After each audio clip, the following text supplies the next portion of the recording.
我哋同心禱告。親愛嘅天父上帝，我哋感謝你，因為你藉你嘅愛子耶穌基督，使我哋有悔改歸向你嘅機會。求聖靈開啟我哋嘅心，使我哋明白你嘅話語。求你用真理使我哋成聖，因為你嘅道就係真理。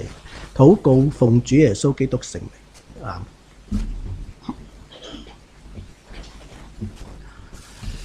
唔同年紀嘅人都面對緊唔同嘅問題或者挑戰。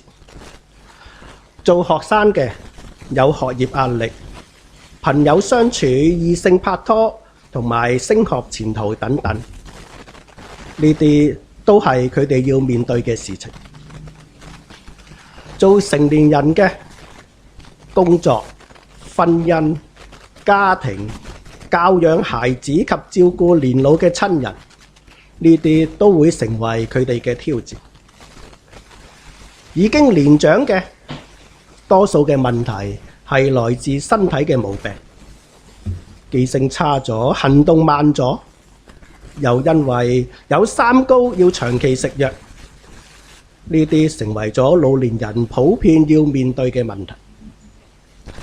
所以只要人生活喺呢個世界上面，唔同年紀都會面對唔同嘅問題或者挑戰。不過有一種事情係每一個年紀都可能會遇上嘅，佢叫做不幸或者叫做意外，因為每個人隨時都會遇到不幸嘅可能。上個月尾，Lily 師母嘅家姐只有50幾歲，一向身體好好，佢仲有跑步嘅習慣，但係喺屋企毫無先兆之下，突然腦中風，家人已經第一時間將佢送去醫院搶救，而且亦都立即做咗手術，但因為腦幹死亡，處於昏迷狀態，喺醫院留醫4日後離世。另外，我哋從最近嘅新聞得知，聖保羅書院一名中學5學生，佢喺內地杭州交流期間死亡。校方一路都冇公布學生嘅死因，就令網上出現好多嘅揣測。無論真相係點都好，一位中學生嘅離世，確實係一件不幸嘅事情。各位，不幸嘅事隨時都可能發生喺我同你嘅身上。所以中國人有句諺語話：天有不測之風雲，人有霎時之禍福。意思就係講，無論係孩子、係青少年人、係中年人、係老年人，任何一個年紀嘅人都有可能遇上不幸。如果不幸只係導致金錢上嘅損失，已經係萬幸。但若果遇到不幸嘅事情，係令到有人命傷亡，確實係件悲慘嘅事。當然，不幸嘅事可以係人為嘅疏忽，亦可以係因為天然嘅災害，例如交通事故、戰爭爆發，呢啲多數係因為人為所造成。如果每個人做嘢時小心啲，對別人嘅愛心多一啲，呢啲不幸係可以減少。而天然災害就好似突然其來嘅洪水或者地震等等，呢啲不幸嘅事情，死亡嘅人數就有可能係一個較大嘅數字。弟兄姊妹，面對不幸嘅事情，無論係發生喺自己身上，抑或喺別人身上，我哋身為基督徒嘅，可以如何回應呢？今日嘅福音經文都提到與呢啲不幸嘅事情有關。經文記載喺路加福音13章1至9節。經文一開始第一節，我讀俾大家聽。正當那時，有些在場的人在把彼拉多使加利利人的血摻雜在他們祭物中的事告訴耶穌。經文提到，在場有啲人將彼拉多使加利利人的血摻雜在他們祭物中的事呢件事話咗俾耶穌知。咁樣呢件究竟係乜嘢事呢？我估呢件事對一般信徒嚟講都未必會知道，原因係整本聖經都冇記載到相關資料。我哋要喺聖經以外透過其他猶太人嘅歷史書先至可以揾到相關嘅資訊。有一位著名嘅猶太歷史學家約瑟夫喺佢嘅記載裏面就提到，彼拉多係當時巴勒斯坦嘅省長，包括埋管治耶路撒冷地區。喺彼拉多執政期間，佢與猶太人嘅關係十分之差，因為佢係用強權高壓嘅政策嚟管治猶太人，根本就冇體恤到猶太人嘅文化背景同埋佢哋嘅宗教信仰。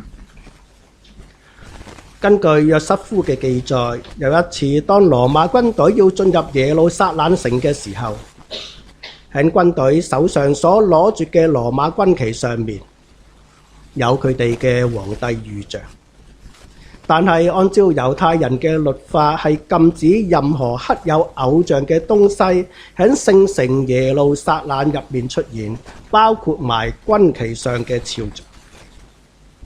於是乎，猶太人向彼拉多提出反對，但係彼拉多並冇理會猶太人嘅強烈抗議，照樣吩咐軍隊手持軍旗入城，激化咗彼此之間嘅矛盾。又有一次，彼拉多要將水引入到耶路撒冷城，彼拉多要建造一個新嘅供水系統，但係彼拉多唔係用羅馬政府嘅金錢，而係要動用聖城金銀庫裏嘅金錢。猶太人當然反對，因為佢哋認為聖殿入邊嘅金錢只可以供聖殿嘅事情之用。根據歷史嘅記載，當彼拉多到咗耶路撒冷城，當時就受到百姓群起出嚟反對。彼拉多就吩咐士兵替換咗平民嘅衣服，混入人群之中。而當加利利人喺聖殿獻祭嘅時候，之前混入人群入面嘅士兵就攞出武器，向百姓亂打。有人受傷而死，亦有好多人喺慌亂中被踐踏而死。呢件事嘅發生咗一段時間，已經係喺今次嘅之前所發生嘅事情。但今次在場嘅人卻係故意向耶穌提及呢件不幸嘅事，明顯係有佢哋嘅目的。其實今次在場嘅人大部分係猶太人，而猶太人一般都認為一個人遭遇不幸或者災禍，係因為佢有罪，上帝要向佢施行審判。相反嚟講，一個人冇遇上不幸，佢就應該冇犯到罪啦。佢哋亦認為遇到嘅不幸越大，亦代表佢嘅罪越大。不幸嘅大小同佢犯罪嘅大小成為正比。大家聽完猶太人對不幸事情嘅睇法，有冇覺得佢哋嘅睇法好特別呢？其實我哋中國人對於不幸都會有啲特別嘅睇法。例如我就曾經聽講過有人話，生活得咁唔好同你嘅命有關，意思就係人嘅命生成係咁就係咁，命生得唔好就會遇到呢種不幸嘅事情。另外，我有聽講過一啲信輪迴，即係信有投胎嘅人咁樣講。佢哋會話遇到不幸嘅人，一定係佢哋喺上一世做咗啲壞事，做咗衰嘢，佢先至遇到呢種不幸嘅事。唔知大家聽過類似嘅講法未呢？當然，以上嘅講法對於今日理性講求科學嘅人都會覺得咁樣講法太過迷信。而且我又估計到今日大部分嘅人面對不幸及災難嘅時候，都有一個傾向，就係要揾到引發不幸事件嘅元兇，揾出到底邊一個係惹出嚟嘅禍。目的除咗要有人去承擔責任之外，另外亦係因為同人性有關。因為當遇到不幸嘅事，人性係要揾一個人可以被指責成為對象，可以揾一個發洩嘅對象嚟發洩一下。只不過當人真係揾唔到在不幸事件嘅元兇嘅時候，人都要揾啲嘢嚟責怪下。有時會埋怨呢個環境造成，有時亦可能會怪責自己，甚至乎有時會埋怨個天，埋怨埋上帝。咁樣，我哋嘅耶穌又點睇人遇到不幸嘅事情呢？當在場嘅人向耶穌講呢啲遇到不幸嘅事，呢啲人遇到不幸嘅事，目的係想講呢啲人因為有罪，所以就有不幸，亦同時係想暗示自己冇犯罪，所以自己就冇遇到呢啲不幸嘅事。但係耶穌俾在場嘅人嘅回應係喺跟住嘅第2、第3節，我又讀俾大家聽。耶穌對他們說：你們以為這些加利利人比其他的加利利人更有罪，所以受這害嗎？我告訴你們，不是的。你們若不悔改，都同樣要滅亡。弟兄姊妹，面對不幸，猶太人嘅想法係嗰啲人犯罪，所以遇上不幸。但耶穌卻係話俾大家知，人人都係罪人，人人都有可能遇到不幸。各位，我哋生活喺呢個罪惡墮落嘅世界裏面，每個人都可能會遇到不幸，因為大家要知道，世界不幸嘅事情或者所出現嘅災難，係人類始祖亞當夏娃犯罪嘅結果。自從人類犯罪，罪就進入咗呢個世界，大地受到咒詛，加上魔鬼對人嘅引誘，令人無法遏止自己嘅罪性，不斷犯罪，就為世界帶嚟沒完沒了嘅災難，亦令無辜嘅人遇上不幸。因此，耶穌對不幸嘅回應係：一個人無論有冇遇到不幸嘅事，佢都係罪人。跟住耶穌再舉一個實際嘅例子，喺第4同第5節。從前西羅亞樓倒塌，壓死了18個人。你們以為那些人比一切住在耶路撒冷城的人更有罪嗎？我告訴你們，不是的。你們若不悔改，都照樣要滅亡。耶穌為咗進一步鼓勵人要悔改歸向上帝，佢就引述咗西羅亞樓倒塌嘅事。喺呢件事入面，壓死咗18個人，而呢件事係當時在場嘅人都知道嘅一件災難。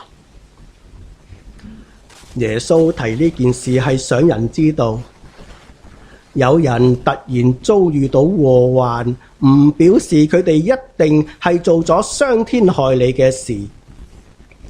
被壓死嘅呢18個人並唔係比其他住喺耶路撒冷城嘅居民更加有罪。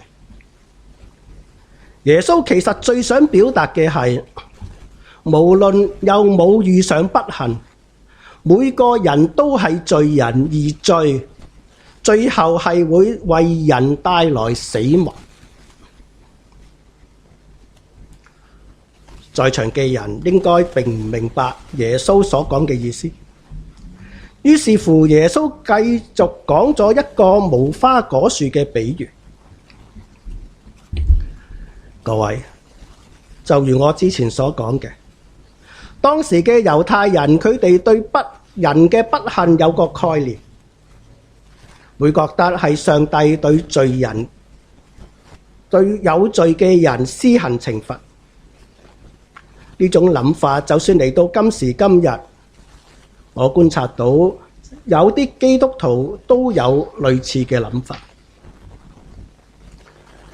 不過只要大家好認真、好仔細咁閱讀整本嘅聖經，人之所以能夠有生命氣息、能夠存活，其實係全賴上帝嘅恩典。換句話說，今日我哋能夠平平安安坐喺呢度，亦唔係理所當然嘅事，而只不過係上帝給予我哋嘅恩典。弟兄姊妹，只要大家熟讀聖經，就會慢慢知道平安喺呢個墮落嘅世界裏面，絕對唔係理所當然嘅事。自從人類始祖犯罪，我哋就有咗原罪，人生來就係罪人，而罪帶嚟咗死亡，所以人活喺世上都要經歷死亡，呢個先係正常嘅現象。亦都因為咁樣，喺創世記3章19節，喺人類始祖犯罪之後，上帝講出咗人必須經歷嘅就係，你本是塵土，仍要歸回塵土。各位，大家有咗呢個人喺地上必須有一死嘅概念之後，我哋又一齊嚟睇今日耶穌所講嘅比喻。喺6至9節，我讀俾大家聽。於是耶穌用比喻說，有一個人在葡萄園裏栽了一棵無花果樹，他前來在樹上找果子，卻找不到，就對園丁說，看哪，我這3年來到這棵無花果樹前找果子，竟找不到，把它砍了吧，何必白佔土地呢？園丁回答，主啊，今年且留着，等我在樹周圍掘開土，加上肥料，以後若結果子便罷，不然再把它砍了。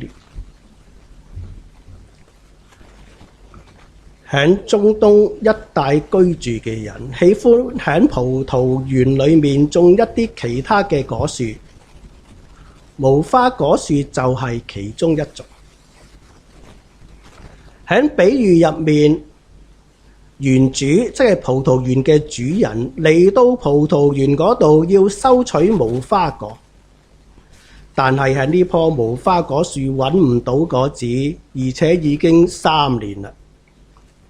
園主本來要將呢棵無花果樹砍掉，但係園丁中途介入，佢為無花果樹求情。園主於是就再俾多1年嘅時間。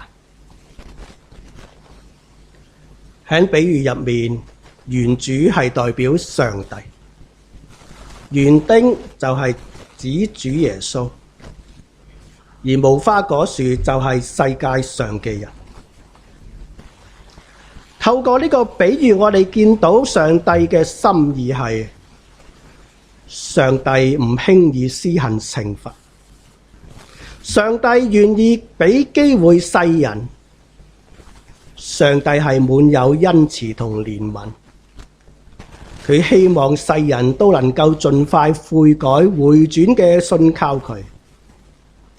上帝好想人離開罪所帶嚟嘅咒詛，享受上帝所賜予嘅恩典。而且上帝並唔係任由人類自生自滅，到咗期就嚟收取果子，而係喺呢一年裏面園丁會掘開土，加上肥料，讓無花果樹得到充分嘅營養，能夠好好咁嘅生長。如果將比喻解釋得再詳盡一啲，就係指耶穌向天父上帝求情，讓我哋罪人有時間悔改，重建返人同上帝嘅美好關係。而呢位園丁就係耶穌，耶穌更係甘願為無花果樹付上更多。就係耶穌為我哋每一個人嘅罪被釘喺十字架上，流出寶血，將自己成為肥料，施恩喺我哋身上，解決咗我哋罪嘅問題，讓我哋有力量能夠結出美善嘅果子。弟兄姊妹，了解咗耶穌所講嘅比喻之後，我想問大家，當大家面對不幸會點樣回應呢？你會好似在場嘅猶太人一樣，覺得遇上不幸嘅人係罪有應得，亦話我哋跟從耶穌嘅教導，無論係自己亦或別人遇上不幸，都先去悔改，返到嗰位賜人恩典嘅上帝嗰度呢？喺呢度，我想同大家分享一位基督徒嘅見證。一位弟兄，佢喺中學嘅時候，因為喺班裏面見到有位同學，佢啲行為好特別。後來知道呢位同學係患有 SEN， 佢患有過度活躍症。呢位同學會喺課堂上成日都搶住講嘢，又鍾意跑嚟跑去，令到弟兄感到非常嘅困擾。而隨着年齡嘅增長，呢位弟兄對患有 SEN 嘅人產生咗偏見，不自覺咁會排斥呢啲人。呢位弟兄後來結咗婚，妻子喺幾年之後懷咗孕，夫妻二人好開心見到孩子嘅出世。幾年之後，佢哋發現孩子有啲特別，於是去睇醫生。而醫生話俾佢哋知，孩子確診過度活躍症。呢個消息就好似晴天霹靂一樣，令弟兄感到震驚同埋不安。佢亦開始反思自己過去對呢啲孩子嘅睇法，心中充滿咗矛盾同埋掙扎。喺照顧孩子嘅過程入面，弟兄漸漸發現到孩子嘅活潑，佢嘅好動並唔係缺陷，只係一種獨特嘅天賦。之後佢開始學會接納呢孩子嘅特性，而且亦會努力咁尋找適合孩子嘅教育方法。弟兄同埋妻子參加咗好多關於過度活躍症嘅講座，佢又同其他分享同埋交流，並學習如何幫助孩子發揮潛能。弟兄嘅心態亦喺過程入面發生咗好大嘅變化，從最初嘅厭惡轉變為理解同埋包容。最終呢位弟兄唔單止接納自己嘅孩子，亦對過去嘅偏見而感到懊悔。佢開始明白到每個孩子都係獨特嘅，都係上帝所睇重嘅。呢份理解讓佢更加珍惜同孩子相處嘅日子，佢又藉着上帝嘅愛，唔單止原諒咗自己過往對 SEN 孩子偏見所帶嚟嘅內疚，到咗而家更加係學識咗對別人更多嘅體諒，更多嘅關愛。親愛嘅弟兄姊妹，喺見證入面，呢位弟兄可以話係遇上咗不幸，而佢之後如何回應不幸呢？原來係悔改。同樣嘅係今次耶穌所講嘅比喻，係要我哋明白到原來面對不幸就係要人去悔改。悔改係心思意念嘅改變。當遇上不幸，唔係好似世界上嘅人咁樣一味指責別人，因為我哋嘅基督教嘅信仰嘅重點並唔係要去揾出兇手，而係要去揾嗰位賜人恩典嘅上帝。其實我哋亦唯有喺不幸之中揾到嗰位賜恩典、賜安慰、賜力量嘅上帝，我哋先可以有力量面對不幸嘅事情，繼續自己嘅人生路。弟兄姊妹，除咗自己面對不幸，當見到別人遇到不幸嘅時候，我哋亦需要去幫助佢哋。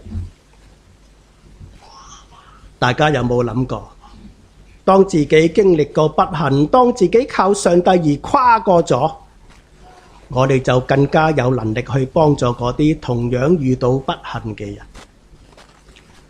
因此，我哋身為基督徒嘅，遇到不幸，我哋就要先從上帝嗰度得着安慰。喺事情過咗之後，我哋就將安慰帶俾遭遇不幸嘅人。有關呢個基督教信仰嘅教導，喺今日嘅新約經文入面就有提到。喺哥林多後書1章4節，由於使徒保羅經歷過禍患，而同時佢又得着上帝嘅安慰，佢得着力量，佢跨過咗。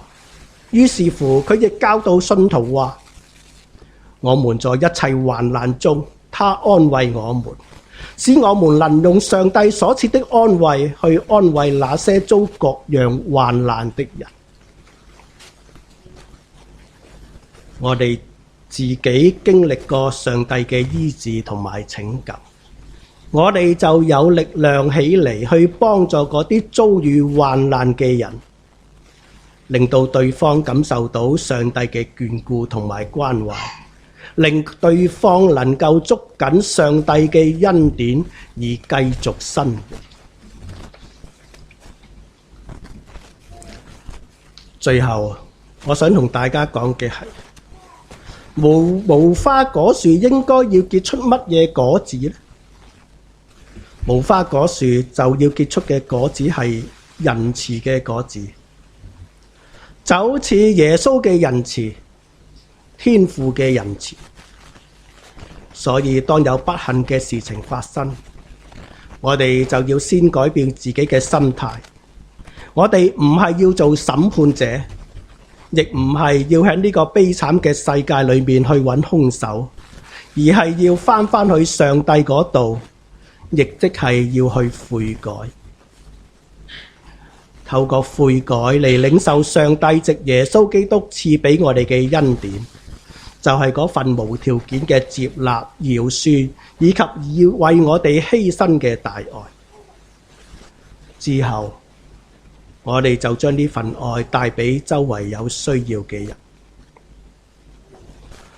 當我哋將上帝嘅愛帶俾其他人，我哋自己亦會活喺上帝嘅愛裏面。而喺呢個嘅過程入面，我哋就可以將黑夜成為白晝，把不幸化為祝福。我再講多一次，將黑夜成為白晝，把不幸化成祝福。願榮耀歸於聖父、聖子、聖靈，起初如此，現在如此，將來也如此，永世無窮。阿們。我哋同心禱告。親愛嘅天父上帝，我哋感謝你，因為你深愛世人，不願意一人沉淪。求你憐憫世人。當我哋以為別人嘅罪比自己更多，而忘記咗自己亦只不過係個罪人嘅時候，求你寬恕我哋嘅無知。求你幫助我哋，賜我哋智慧，又藉着聖經嘅教導，知道你唔係要我哋去審判別人，而係對別人有一顆仁慈嘅心。我哋嘅主耶穌基督，我哋感謝你，因為你犧牲嘅拯救，讓我哋得着悔改嘅機會。我哋只要憑着信就可以得着你嘅救恩。求你賜俾我哋力量，讓我哋可以成為結果子嘅無花果樹，唔好白佔地土而被砍掉。求聖靈時刻提醒我哋，今日世界有好多不幸嘅事情發生，佢哋有時可以揾到原因，但亦有好多時未必揾到罪魁禍首。而我哋基督徒可以做嘅就係把人帶到上帝面前，藉着悔改嘅生命，把上帝嘅愛臨到受苦嘅人當中，叫人重新得着盼望同埋力量。亦好好嘅提醒我哋要珍惜在世嘅日子，傳揚主嘅福音。禱告奉主耶穌基督嘅聖名，阿們。